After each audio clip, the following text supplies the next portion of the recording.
na verdade, te digo que aquele que não nascer da água e do Espírito não pode entrar no reino dos céus, que é o que nós estamos colocando aqui. Então, olha, é necessário nascer da água e do Espírito. Na aula passada nós demonstramos que a água representa a palavra. A palavra, por sua vez, refere-se a Cristo, o Verbo de Deus encarnado, a palavra de Deus. E apontamos que nascer do Espírito é nascer de Deus. E demonstramos alguns versículos que referem-se a essa ideia geral. Então nós concluímos essa ideia na aula passada. Agora nós estamos entrando no versículo 6. Depois de Jesus falar, olha, você precisa nascer da palavra de Deus e do próprio Deus, você precisa ser gerado por Deus por intermédio da sua palavra. É isso que está sendo dito aqui, olha. Você precisa ser gerado de Deus por intermédio da sua palavra.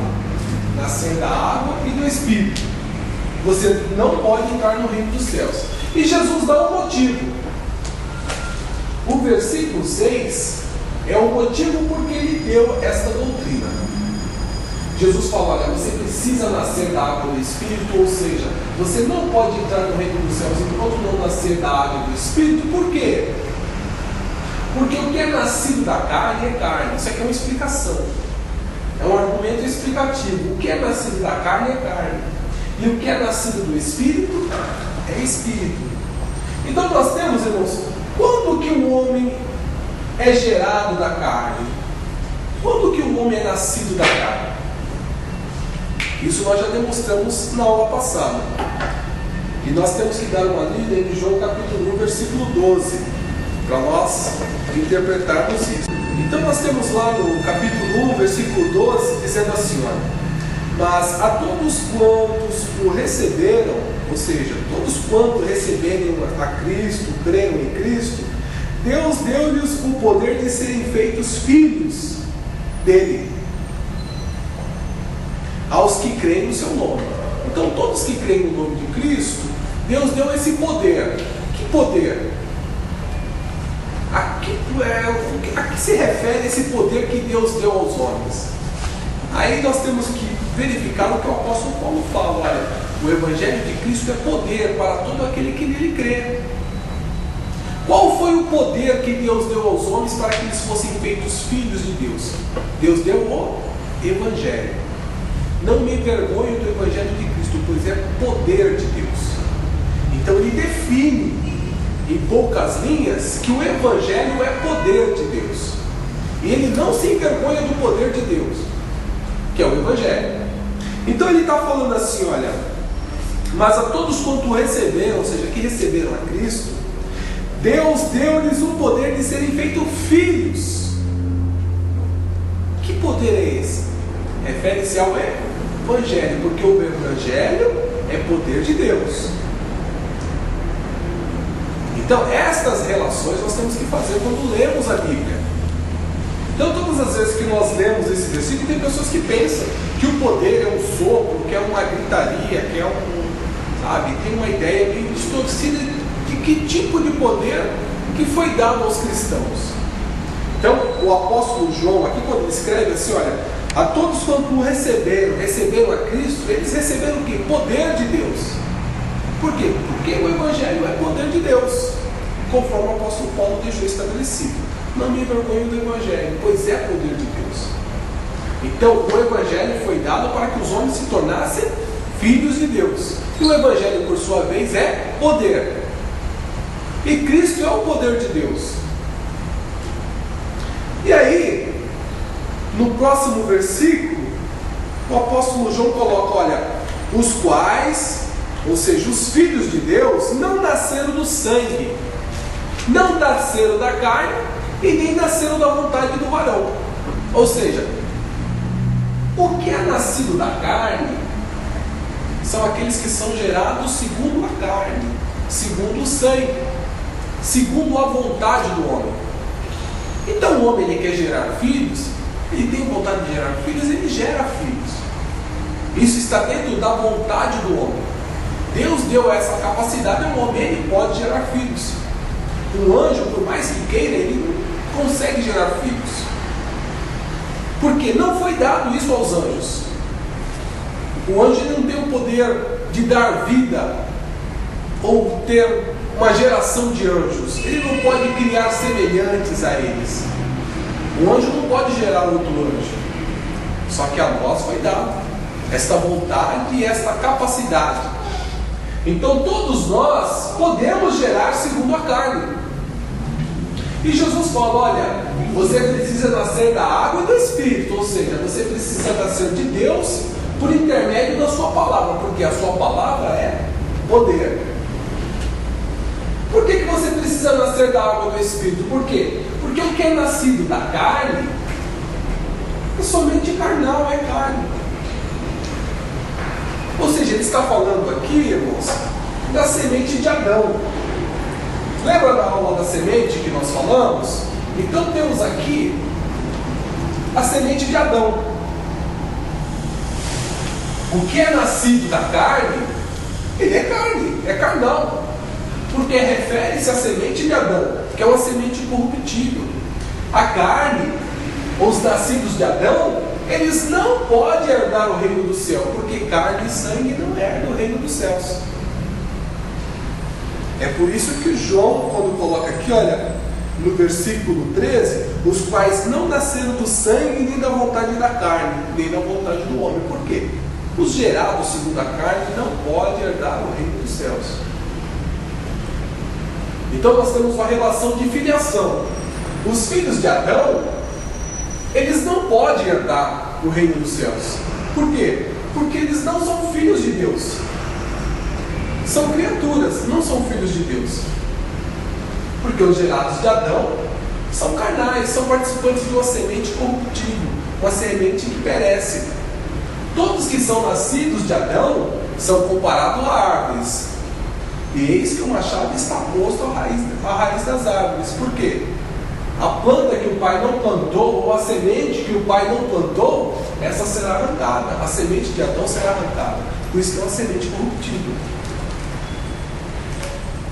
Então Jesus fala: você precisa nascer de Deus e da sua palavra. Por quê? O que é nascido da carne é carne, e o que é nascido do Espírito, ou seja, o que é nascido de Deus, também é Espírito. Como que o homem se torna nascido do Espírito? Quando ele é gerado por intermédio da palavra. E que palavra é essa? A palavra é a semente incorruptível. O homem, quando é gerado do Espírito, ele é gerado da semente incorruptível, que é a palavra de Deus, que por sua vez refere-se à água, que refere-se a Cristo, que é o Verbo encarnado, a própria palavra de Deus encarnada. Então é uma questão de relação. Então o Espírito, ele gera filhos para si por intermédio da sua palavra, que é Cristo. E Cristo é quem, irmãos? O último Adão. Cristo é o último Adão que gera homens espirituais.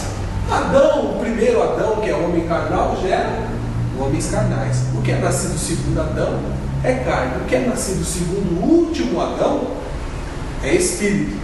Por quê? A Bíblia nos diz isso, irmãos.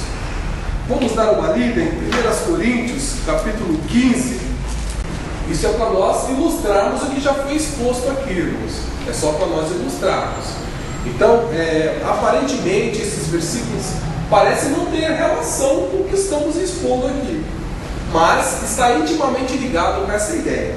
O apóstolo Paulo fala assim, olha: porque assim como a morte veio por um homem, também, de igual modo, a ressurreição dos mortos veio por um homem. Estamos trabalhando em cima de dois homens, Adão e Cristo, o último Adão. Então nós temos dois homens. Estamos trabalhando em cima de dois homens. A morte veio por esse, ó. Morte. Adão, o primeiro homem. E por este homem que é Cristo, o último Adão veio a vida. Então, quando nós trabalhamos a ideia bíblica, nós interpretamos a Bíblia em cima de dois homens, Adão e Cristo. Sempre. É por isso que na primeira aula nós falamos sobre as duas portas, a porta estreita e a porta larga. Adão e Cristo. Certo? Então a morte veio por um homem e a vida veio por um homem também. Então o versículo 21 diz, olha, porque assim como a morte veio por um homem, também a ressurreição dos mortos veio por um homem. Se a morte veio por um homem, a vida não poderia vir por um anjo.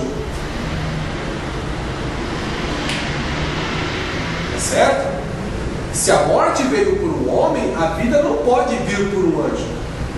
Desta forma, a ideia da Testemunha de Jeová de que Cristo é um anjo é efatuada, porque não teria equilíbrio na balança. Se a morte veio por um homem, a ressurreição dos mortos tem que vir por um homem também.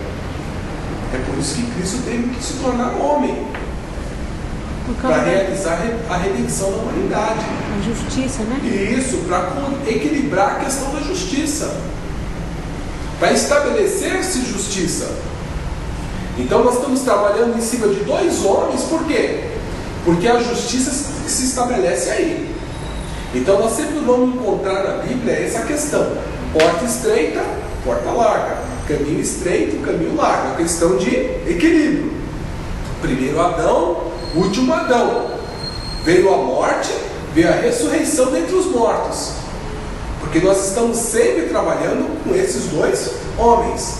Eu não posso trabalhar Cristo, salvação, e o diabo como perdição. Nós temos que trabalhar com Cristo, salvação, e o primeiro homem como perdição. Não é o diabo que perdeu a humanidade, ou que fez com que a humanidade se perdesse. Foi o primeiro homem que pecou, e por ele entrou a morte no mundo. Tá certo? Então, quando nós tentamos comparar ou estabelecer uma interpretação bíblica de salvação em Cristo, um homem, e queremos colocar a perdição num anjo caído, não existe equilíbrio nessa balança, não existe justiça. Agora, quando nós trabalhamos o primeiro homem, que trouxe o pecado ao mundo, e trabalhamos o último homem, que é Cristo, nós estabelecemos essa relação de equilíbrio e de justiça. No versículo 22, nós temos essa mesma questão. Porque assim como todos morrem em Adão, assim também todos serão vivificados em Cristo. Irmãos, ele demonstra que todos os homens morrem.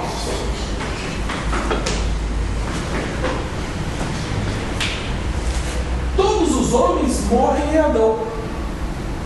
Todos. Interessante. Por quê? O que é nascido da carne é carne.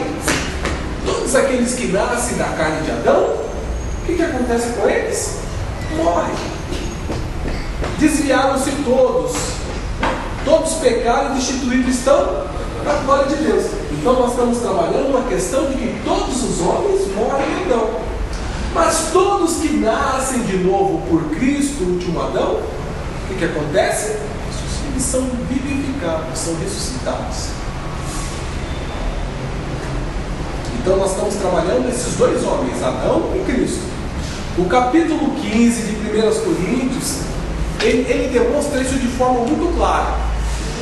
Se os irmãos chegarem em casa e lerem o capítulo 15 de 1 Coríntios, os irmãos vão abstrair bem essa ideia. Por exemplo,